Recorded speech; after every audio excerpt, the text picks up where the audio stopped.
Welcome students. Now let's discuss the next part of the Bohr's atomic model.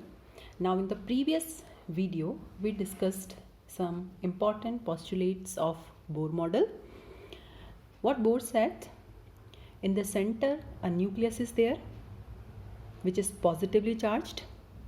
The electrons revolve around the nucleus in circular path which are known as orbits, and these orbits have some fixed amount of energy associated with them.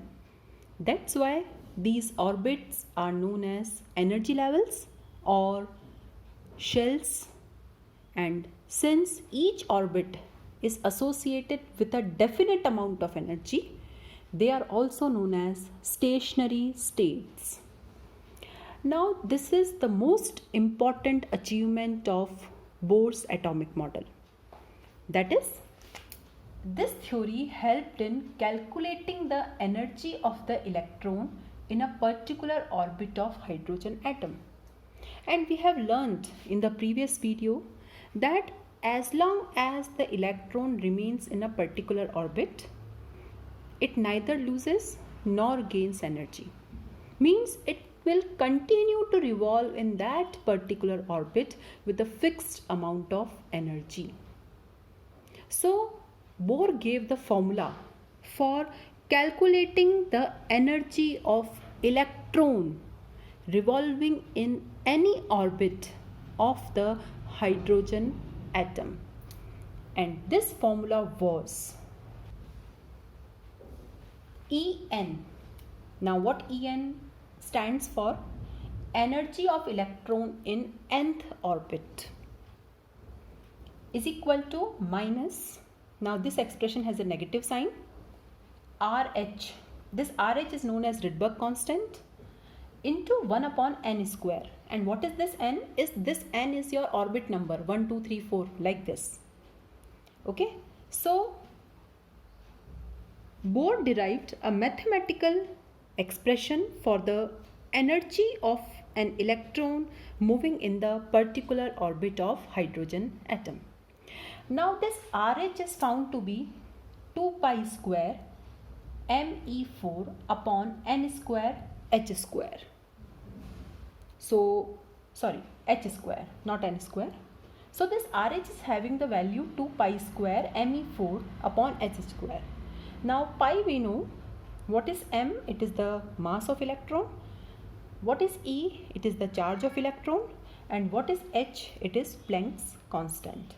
So my formula for the energy will be, so minus 2 pi square me4 upon n square h square. Now in this expression I know the value of m, that is mass of electron. I know the value of E, that is charge of one electron. I know the value of h, that is Planck's constant. So what I can do, I can substitute all the values here, and on substituting these values my formula will become minus 2.18 into 10 to the power minus 18 upon n square joules per atom. And this formula is only for hydrogen atom. Remember this thing.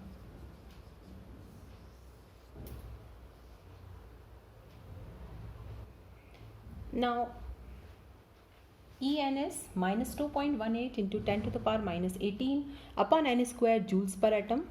And if you want to calculate it in electron volts, okay, so the value will be minus 13.6 upon n square electron volt per atom. And 1 electron volt is this, 1.6 into 10 to the power minus 19 joules.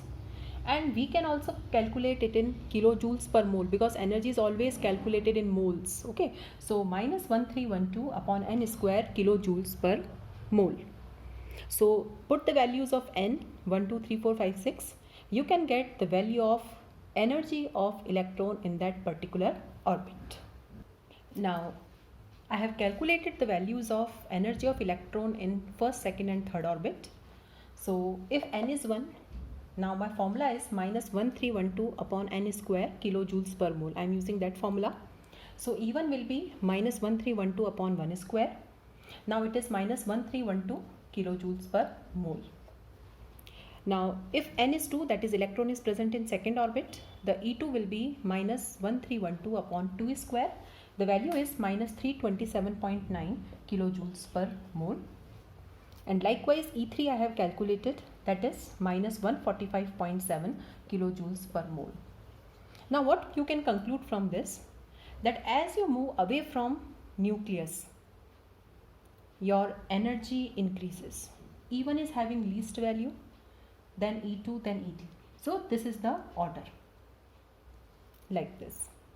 So as you move from first, second, third, fourth orbit, the energy of electron continuously increases.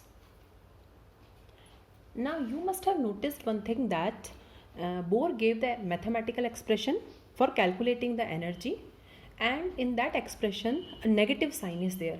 So what is the significance of this negative energy? Why this expression is having a negative sign? We have never heard that energy is negative. Energy is always having positive values only. Then why we are using a negative sign in this mathematical expression? Now in order to explain this, suppose this is my nucleus and this is the electron. The electron is very, very far away from nucleus. That is, the electron is in infinite orbit. Means you can say that the electron is at rest, because if the electron is in the infinite orbit, and if I calculate E infinity, it will be 0. If you use the formula for energy, and if you put n is equal to infinity, it will be 0 only, and it means electron is at rest.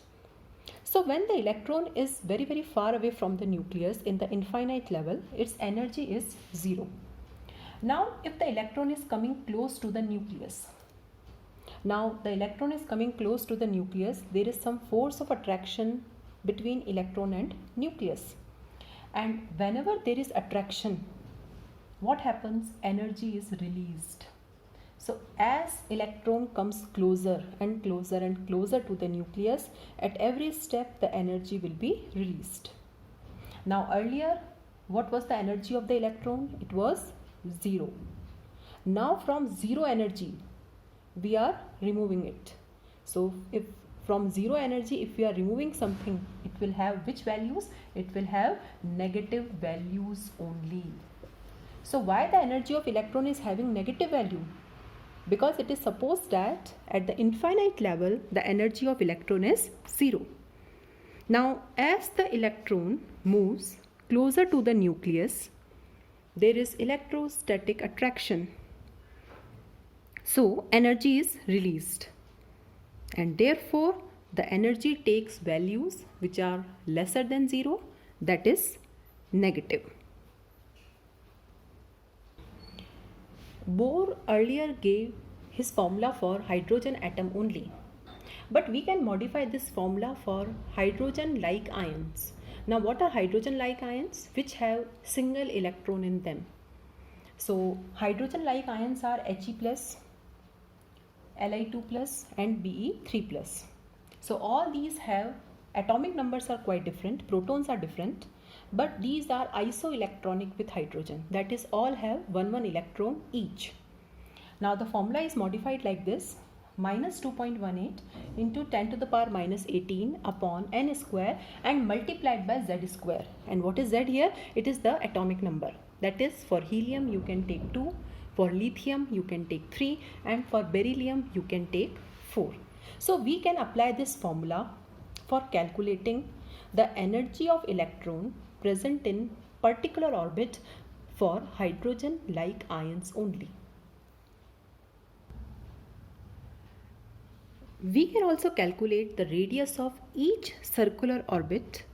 So according to the Bohr's model, the radius of nth orbit is given by, now this is the mathematical expression formula, that is Rn, that is radius of nth orbit, n square h square, n is the orbit number, h is Planck's constant, 4 pi square, m is mass of electron, E is charge of electron, and Z is the atomic number. Means we can apply this formula for hydrogen-like ions also.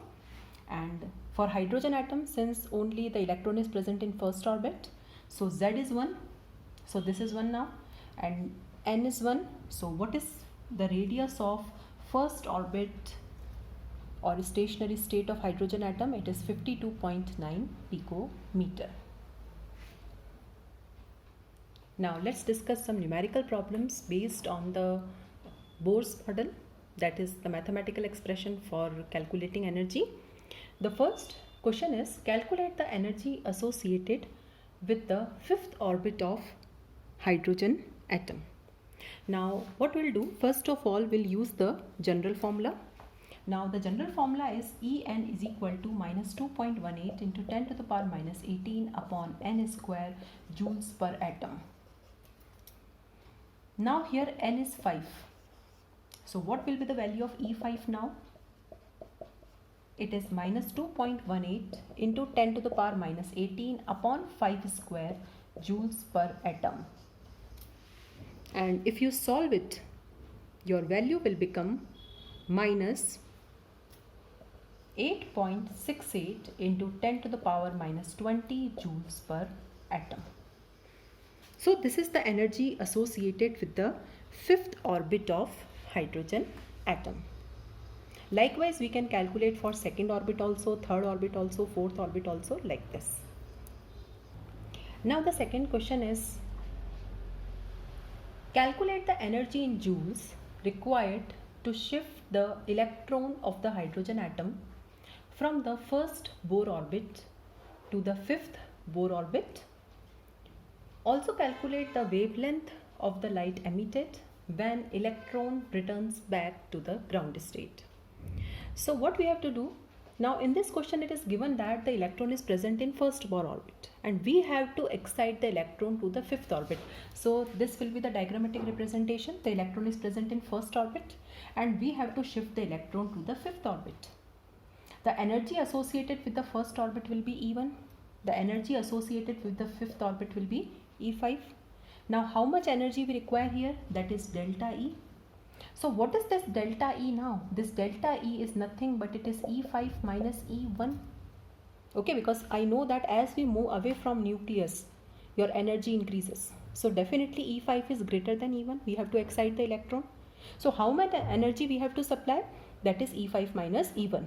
So first we'll calculate the value of E5. Then we'll calculate the value of E1, and whatever difference is there, that is the value of energy required. So let's do it. So I have substituted the values. So E5 is minus 2.18 into 10 to the power minus 18 upon 5 square minus, again minus sign will be there, 2.18 into 10 to the power minus 18 upon 1 square. Now this minus minus will be plus, here it is minus only. 5 square is 25, 1 square is 1 only. So what I am doing, I am taking 2.18 into 10 to the power minus 18 as common. So it will be minus 1 upon 25 plus 1. Now let's solve it further. So it is like this, that is 24 upon 25. Okay, 24 upon 25 is approximately or 0.9. Okay, so what will be the value of this? The value is 2.09 into 10 to the power minus 18 joules per atom. So this is the energy we have calculated. Now it is asked in the next part of the question that also calculate the wavelength of the light emitted. I know the formula that E is equal to h nu, and if I substitute the value of nu, I know C is equal to nu into lambda. So it will be hc upon lambda. So I will use this formula here. So here delta E will be equal to hc upon lambda. Okay, so delta E is 2.09 into 10 to the power minus 18 is equal to, Planck's constant is this, minus 34 into 3 into 10 to the power 8 divided by lambda. So we have to calculate lambda. So lambda we can calculate. So if I solve this, lambda will come here, this will come here. So the answer will be 951 into 10 to the power minus 10 meters. The answer will be in meters because the velocity of light is in meter per second. Okay, the energy is also having the SI unit, that is joules. So this is how we have to solve question. Suppose if frequency is asked, then also we can use the formula delta E is equal to h nu. So this is the way to solve the question.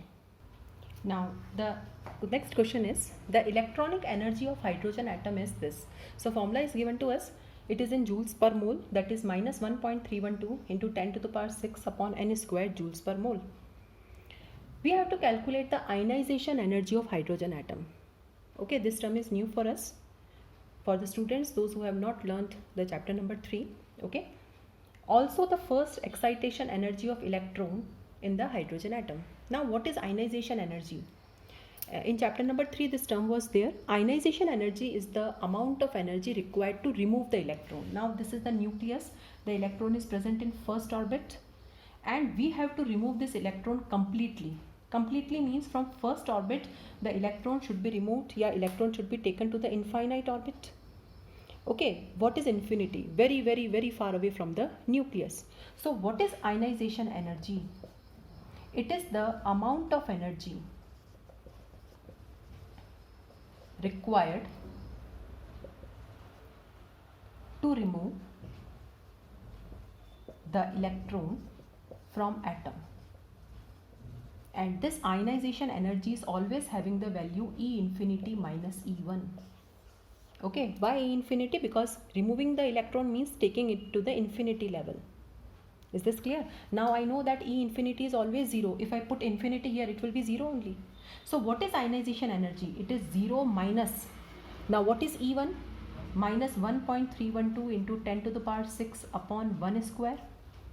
So it will be 1.312 into 10 to the power 6 joules per mole. So this is the answer of first question. It means ionization enthalpy is positive. So this much energy is required if I want to remove the electron present in the first orbit of hydrogen atom. Now the second question says that we have to calculate the first excitation energy. Now electron is present in first orbit. First excitation energy means you have to take electron to the second orbit. So delta E will be equal to E2 minus E1 now. Because what is the first, one is the ground state for electron in the hydrogen atom. So what is the first excited state? First excited state is your second only. Now what is your second excited state? It will be third orbit. It is like this. So ground state is first orbit for hydrogen atom. The first excited state is second orbit. The second excited state is third orbit, like this.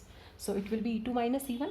So it will be minus 1.312 into 10 to the power 6 upon 2 square minus 1.312 into 10 to the power 6 upon 1 square. Now after solving all these values, put the values, solve it, I will get the answer 9.84 into 10 to the power 5 joules per mole. Again I will be doing the same here. I will take 1.312 into 10 to the power 6 common and I will solve it. So this will be the answer. Now two assignment questions I am giving. The first question is calculate the energy associated with the first orbit of He+. So we have to use the same formula but only for hydrogen like ions. Okay, it means in the expression the atomic number will also come.